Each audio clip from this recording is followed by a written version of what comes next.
Hi there and welcome to another Sona Pilates video. My name is Leanne from Sona Pilates. We're continuing to take a little look at finding ease in the knees, this wonderful joint of ours that's so overly complicated. And there's a kind of interesting way of thinking about the body. If it's been beautifully constructed and designed, which it has, really intelligent body, the knee is like something that was made maybe on the Friday afternoon at 4:30, 5 o'clock or a Monday morning. So if you can imagine that scale, that's where it becomes so complicated. It's like, why? And the understanding behind it can take ages. But there is lots of things that you can do to help the body find ease in the knees. And today we're going to take a little look at the natural spirals of how the leg moves from our sit to stand to walking, and how retraining and sort of re-educating the muscles around the leg and around the knee can help support it in that way. So if we think about the knee, most of us think of it as a hinge joint, but it's more than just a hinge joint. It's not a hinge joint in the sense of like a door and how it hinges. It's got so many more structures, tendons, ligaments, the patella itself, bursa, etc. That therefore it's just so much more complicated, and it's often not just the knee itself, it's what's above and below, so the hip and ankle, foot, etc. that has a lot to do with how the knee moves and is navigated through our daily life. So really complicated structure, and often we can lose some of these structural elements. Maybe we have an ACL injury, maybe there's wearing down of cartilage, maybe something happens in the knee, an injury, general wear and tear, arthritis, it goes on and on and on, as we know. And therefore we lose some of these structural elements that make this knee so complicated but fabulous and efficient for us. And so the beauty of it is this is a part of the body where you can really educate the muscles, and then they can supplement the function through this rehab. So if you think about it, if we re-educate the muscle function, then this supplements and helps create new stability, or that fine stability you had at the beginning through this re-education. Now it is a lot of work for the brain, and it's a lot of work for the nervous system when we think about it as well. So we're going to take a little look. It's a little bit in depth today, but stick with it. You'll need a chair, and that's all you'll need. You don't need a mat. You can be barefoot or in trainers. That's totally fine. I'll shuffle as we go so you can see me.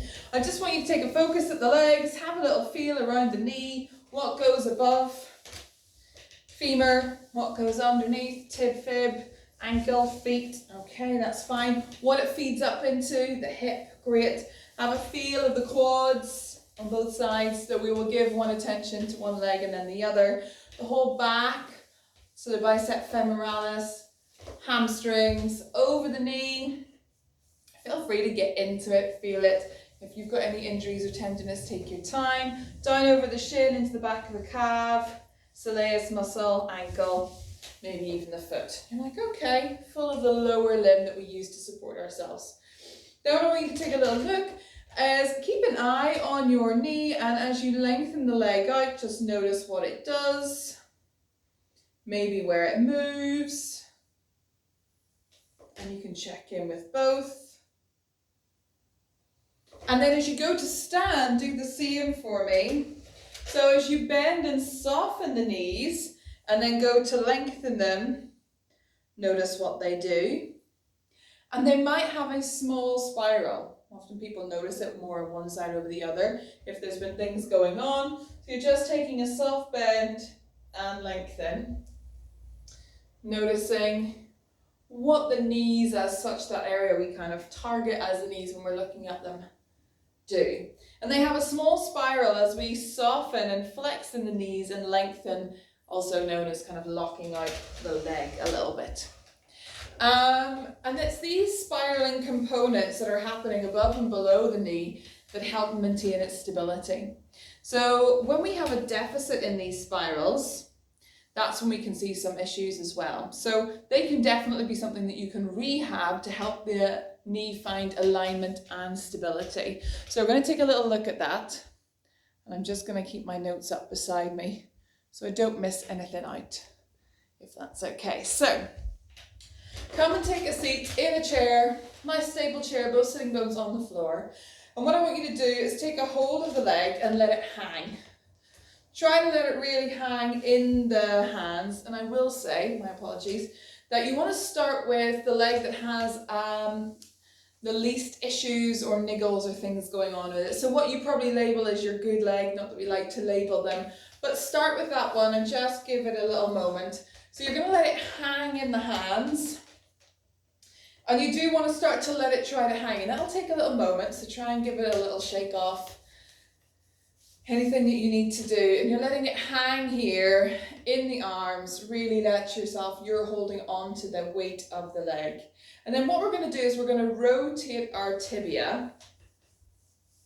And if you're holding on to kind of the back of the leg like this, you'll feel on the lateral edge and the outside of the hamstring, you'll feel it move a little bit as you rotate your tibia, that's your shin bone, out and then in. And you might feel the sense where the hamstrings are inserting and going over, they might move underneath your hands. And take a little bit of time with this. It's definitely something where you're going a little bit deeper with the body. It's not about what we can feel and what we can touch, and it's not about targeting that exact area. We said that in the first session.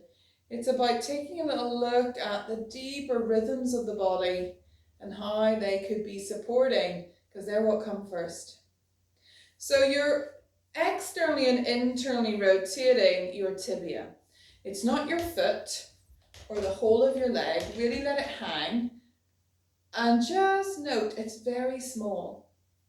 You might have more external rotation than you have internal rotation, and that would be totally normal. Just check that you are hanging here. And your knee is flexed, so your knee has to be flexed in order to find this movement. If it's out straight, it can't. It has a different connection, kinetic connection. So let it really hang. It needs to have easy access to this movement. Do you have easy access to this movement? So that's something you first want to think. Well, actually, this side, yeah, I can externally and internally rotate. And if you have a chronic knee problem, like it's been going on for a while, this is definitely something you want to check in with. So then you get up in the morning and you stand your foot down. Are the natural spirals of the lower limb there to help how your knee then tracks and supports your weight? This is why the spirals are so important. You have to let it hang, it has to sort of swing, and you're doing the rotations in and out. Whilst you're doing this, can you think, because you can feel about the hamstring and the other end of where the hamstring is inserted, so your sit bone, that tuberosity at the head of the femoral bone, and how it will probably have some knock-on effects. So there's stuff going all the way up through the leg as you internally and externally rotate.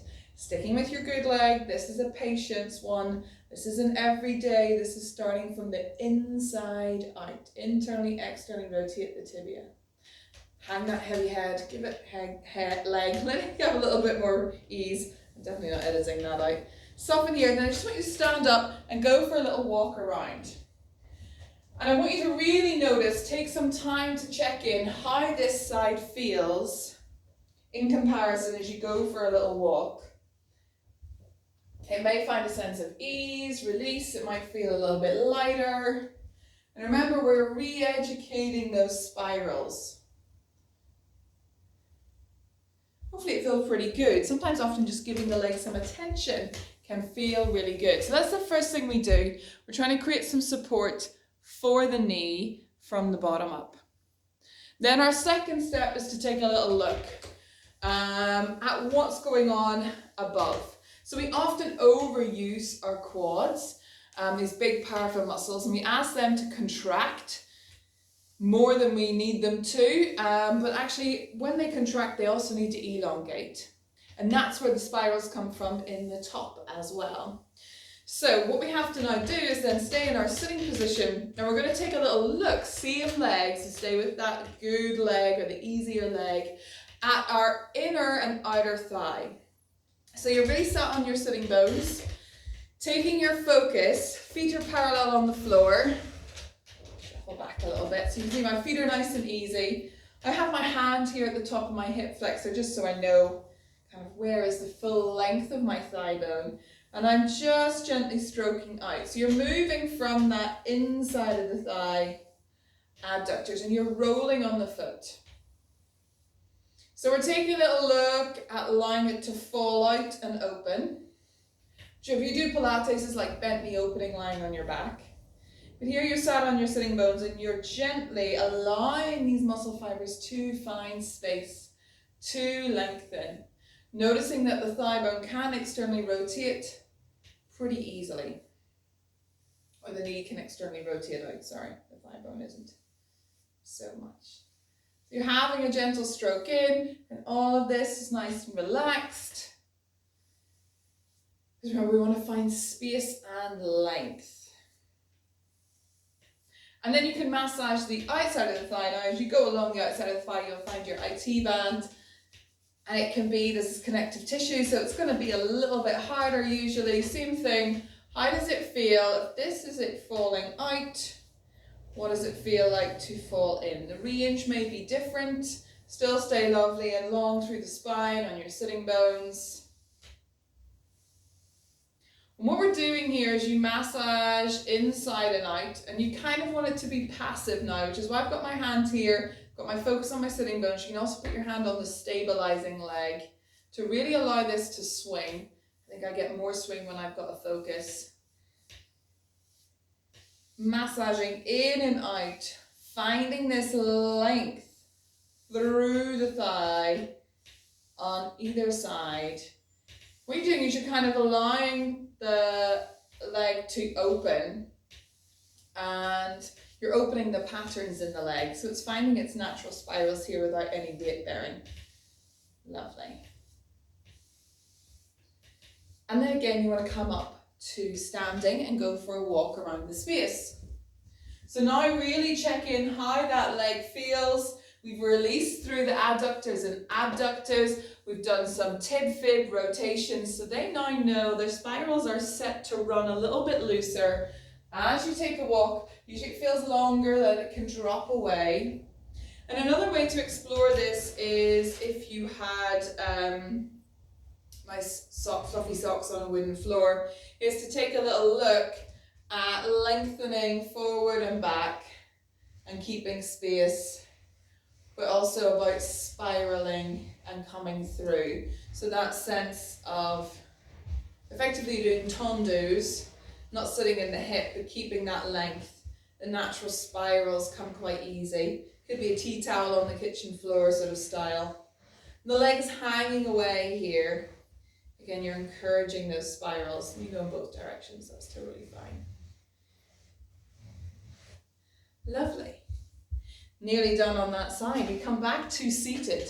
So we've taken a little look at the spirals of the lower leg and we've encouraged elongation and the natural patterns of the spirals to come into the upper leg. We come back into our seated position and we hang and suspend the leg again. I'm just checking my notes whilst we do this. So I don't leave anything out. So here we are hanging here, and we just want to see if we can internally and externally rotate that tibia. And again, not with the foot leading, so let the foot really hang away. If you're in a barefoot, which I kind of am in these trainers, let it hang away. And just check if you've got any more. Just check where the response is.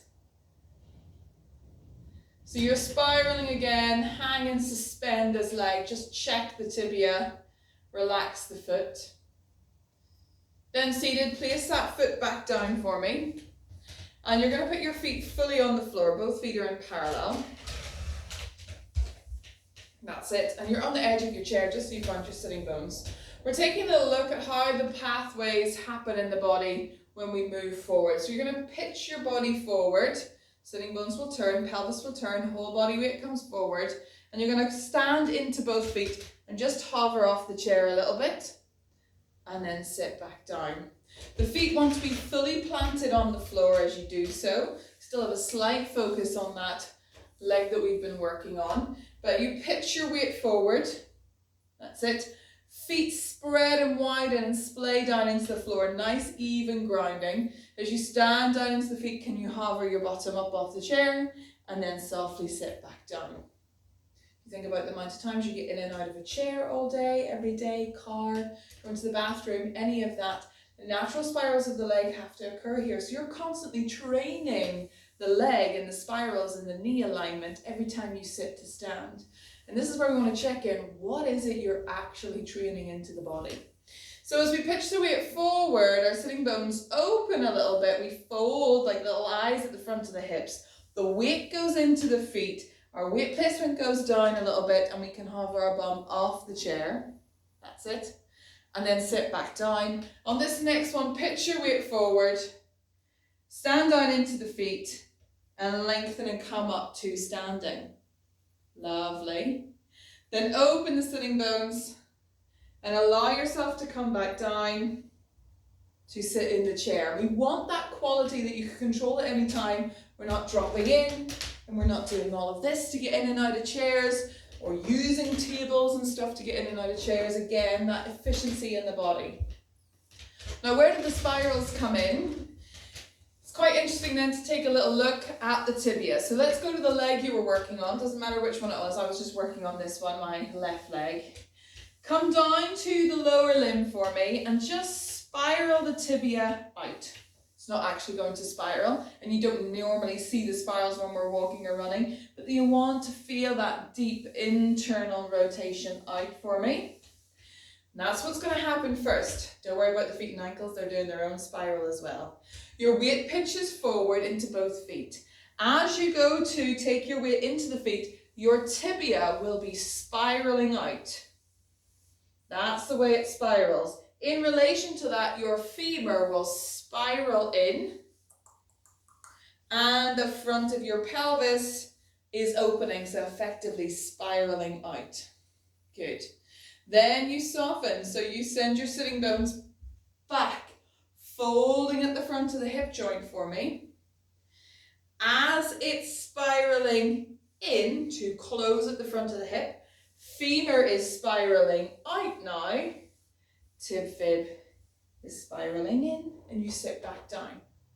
Keep your focus on that same one leg. We want to notice differences so the body picks up positive effect. Pitch your weight forward. Keep your focus on that leg. The weight is going through both. They're both spiraling. Spiral that tibia out. Thigh bone in. Hips open. Open through the hip flexors. Sitting bones come together. When you go to sit, you send your sitting bones back a little bit. You close at the front of the hips. That's it. Thigh bone starts to spiral out this time, and you can allow the fascia. It's like you're encouraging it. Tibia spirals in this time, and you can sit down. At any point we were sitting there having a conversation, spiraling our tib fib. Nice. Stand up and just take a little walk out now through that side. In comparison to the other, notice your stride as well. So notice the ability now to lengthen and press off. When the spirals are there, we're getting more in the body, and that's what we want. We want that length when you're running, when you're walking, that it's not stuck underneath us. So we're not running and walking as if it's underneath us, plodding. We're actually pressing off, and the full of the length is there as we do it. Nice. Good work. So that's one side done. Have a little check in, how it feels through that knee. And then we want to take it to the other side. So we always do one side first so the body can understand it. It's really interesting because this is your walking pattern, this is your sit to stand, this is your squat pattern as well. So if you think about how many steps you take, so check your Fitbit now, you need to transfer this type of exercise to everyday movement and everyday life. So those spirals want to be there every time you take a step. Let's just do the other side so we're nice and even, and then we'll take a little look at our walking gait in relation to this. So moving on to the other leg, you hold and hang the leg. Now we have to give it the same time and attention. We don't want to rush through. So the first thing is we checked in with the leg, and we had a little squeeze, and then we checked in back behind the knee, holding on to either side. letting the leg hang. And it might take a little bit longer because I asked you to do your work on the leg that has the less amount of, little amount of obstacles. So now we're at the leg that maybe is a bit grumbly, or the knee that's a bit grumbly. So that means its response is going to be a little bit different. So just be aware of that. So the sensations may not be the same, but it's hopefully learnt from the other side. So it's hanging away, feeling the outside edge, the tendons and ligaments that wrap over and around and down into the tibia, holding and hanging the leg, and then turning the tibia out, and in. So the tibia bone is spiraling, and you can imagine it being more passive. So like if you were in a physio and they just had your leg hanging over the edge of the table and the physio was doing this, you'd kind of let go and be like, yeah, sure. Or when you're having a massage and they're like, I'm going to move your arm. Can you enjoy that sense of letting it passively hang and just the tibia moving in and out? What you want to notice is what the range is like on this side in comparison to the other side. It's just interesting to note, don't label it. Tibia is hanging away, external, internal spine. Foot's coming with it as a kind of quiet attachment, nice and passive. Give it a good hang, tib, fib, spirals. I remember we're re-educating the body. We're saying this is what you naturally do, or this is what you naturally did. And have you lost this spiral? Because if so, you're asking the knee to do some extra spiraling that it maybe doesn't have the full range to do. That's not its structure. That wasn't its job. That's it. Take it off, shake it off, and go have a little walk through. Remember, we're starting to re-educate this side now, the second side. And then we sit back down and we take a little look at the fact that we are then re-educating and elongating what is often our major muscle structure that gets involved. Quads, we overwork them, we need to strengthen them more. Totally fine to strengthen them, but if they don't have that length, you're just contracting on top of contraction, contraction, contraction. So sitting on your sitting bones, feet are nice and happy on the floor. Don't worry, you'll roll through the foot. We're taking a little lengthening out through the abductors, the abductors. So reaching away, stroking through the leg. From the inside of the groin all the way out is that gentle sense that the leg can sway out. And you'll notice how this side feels in comparison to the other. It may have the same amount of range, but the sensation might be different. So for example, you can see mine wants to just swing back. What are you doing? We don't move that way. And that's to do more with my hip than my knee. But like I said, it's what's above and below the knee structure that is really important to work on. So that'll be another part to look at, is hip mobility, as always. So you're sweeping away, and then we take a little look. Remember, you're on the edge of your chair, sitting bones, so you're not slumped back into your chair. At stroking in. Feel free to give the IT band a little bit of a hello, that's totally fine. But now you're moving in that internal rotation. Again, this is where we notice whether the range is there or it isn't, where there's a sense of stickiness, just what's going on, and you're encouraging it, coaxing it compassionately to give you a bit of space, a bit of length. That's it. Then you can allow both to roll in and out nice and easy. I'm hoping you can see from this how different this leg is in comparison to the other. More to do with my hip. But this is really good training for everybody. So sit to stand, how you get in and out of a chair. Just watch the family over the next week or so, how they get in and out of chairs. How efficiently is the body moving? Are they using the natural spirals we have? Or are they using lots of other things around them because they've lost that range in that space? Or are they using a table and chair? Is there a big sense that they have to exert themselves to get out of a chair? Because that's something that then needs to be kind of addressed. What's going on in the body that's needed? What's going on that we need the desk or the arms of the chair? That's it. One side will definitely need more work than the other. And it's passionate, compassionate patience every day, checking in. Come and have a little shake out there, a A little wriggle through. Remember, this side may not move with that quick fluidity that you got on the other side, but hopefully it's coming. It's really interesting to note. And again, you can take a little moment looking at allowing the leg to come forward and back. So the ability now to stand through the lovely length because of the spirals of this leg are really nice. And then spiraling and sweeping out. So it comes through, it circles out, in and underneath you. So you can do your tendus, and then in the other way.